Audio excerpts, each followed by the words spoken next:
इस वीडियो में हम डिस्कस करने जा रहे हैं security and exchange board of India मतलब सेबी। इसको हम शॉर्टकट में सेबी ही बोलते हैं, SEBI। इसकी स्थापना क्यों की गई और क्या ऑब्जेक्टिव हैं, हम इस वीडियो में डिस्कस करने वाले हैं।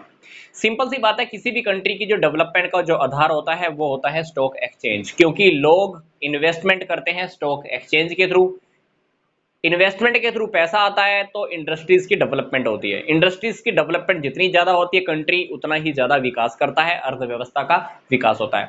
तो इन्वेस्टर्स के साथ कभी भी गड़बड़ नहीं होनी चाहिए, क्योंकि इन्वेस्टर्स के साथ अगर गड़बड़ हुई तो इन्वेस्टर्स पैसा इन्वेस्ट करना बंद कर जाएंगे, कंट्री की डेवलपमेंट होनी बंद हो जाएगी, डिक्लाइन की ओर हम चले जाएंगे, अर्थव्यवस्था गिरनी स्टार्ट हो जाती है। तो सेबी की स्थापना स्टॉक एक्सचेंज के ऊपर कंट्रोल करने के लिए, कुछ रूल्स बनाने के लिए, रेगुलेशन बनाने के लिए, इन्वेस्टर्स के साथ धोखा ना हो, सेबी की स्थापना इसलिए की गई।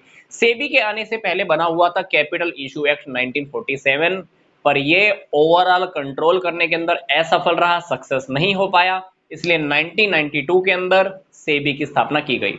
अब सेबी क्या काम करता है, क्या ऑब्जेक्टिव है, यहां हम जान लेते हैं। पहला है regulation of stock exchange.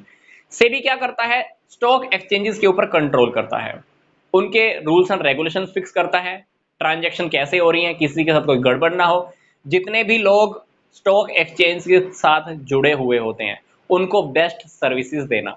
Objective number 2, investors को प्रोटेक्शन देना। कभी कभी क्या होता है कि इन्वेस्टर्स को गलत इंफॉर्मेशन मिल जाती है और गलत इंफॉर्मेशन के बेस पर वो कहीं ना कहीं गलत जगह पे पैसा इन्वेस्ट कर बैठते हैं। ये गलत इंफॉर्मेशन कैसे आती हैं, प्रोस्पेक्टस में भी आ सकती हैं। कंपनीज क्या करती हैं, इन्वेस्टर्स को अट्रैक्ट करने के लिए कि वो हमारी कंपनी में पैसा इन्वेस्ट कर दें, तो कंपनीज कभी कभी गलत इंफॉर्मेशन प्रोस्पेक्टस में डाल देती हैं। लोग अट्रैक्ट हो जाते हैं, अरे मेरे को इस कंपनी में पैसा लगाना है, तो गलत इंफॉर्मेशन मिली तो क्या धोखा हो गया इन्वेस्टर्स के साथ। तो सेबी ये बात फिक्स करती है कि किसी भी इन्वेस्टर के साथ धोखा नहीं होना चाहिए, तो पहले से ही वो ये देख लेती है कि प्रोस्पेक्टस में जो भी इंफॉर्मेशन आए वो सच के ऊपर होनी चाहिए, सच्चाई पर आधारित होनी चाहिए। प्लस वो ये भी फिक्स करती है कि हर इन्वेस्टर्स को जो भी सिक्योरिटी की डिलीवरी या पेमेंट मिलनी है वो भी टाइम पर मिलती रहे। तो इन्वेस्टर्स को अल्टीमेटली प्रोटेक्शन देना सेबी का काम है। तीसरी बात, इनसाइडर ट्रेडिंग। इनसाइडर ट्रेडिंग का मतलब है कुछ लोग ऐसे होते हैं जो सीक्रेट इंफॉर्मेशन रखते हैं और सीक्रेट रूप से ही वो लोग क्या करते हैं, ट्रेडिंग करना स्टार्ट कर देते हैं, सिक्योरिटीज का सेल परचेज करना स्टार्ट कर देते हैं। वो ऐसी ऐसी इंफॉर्मेशन रखते हैं जो इंफॉर्मेशन बाहर के किसी पर्सन के पास नहीं होती, तो वो पर्सनल बेनिफिट के लिए क्या करते हैं, सिक्योरिटीज को परचेज करते हैं, जैसे ही उनका रेट हाई होता है वो उसको सेल कर देते हैं। उन लोगों को पहले से ही पता होता है कि सिक्योरिटीज का रेट बढ़ने वाला है, अभी रेट कम है, सीक्रेट इंफॉर्मेशन है उनके पास, अंदर की सारी बातें पता है, सिक्योरिटीज को परचेज कर लेंगे, जैसे ही रेट बढ़ेगा उसको बाहर बेच देते हैं।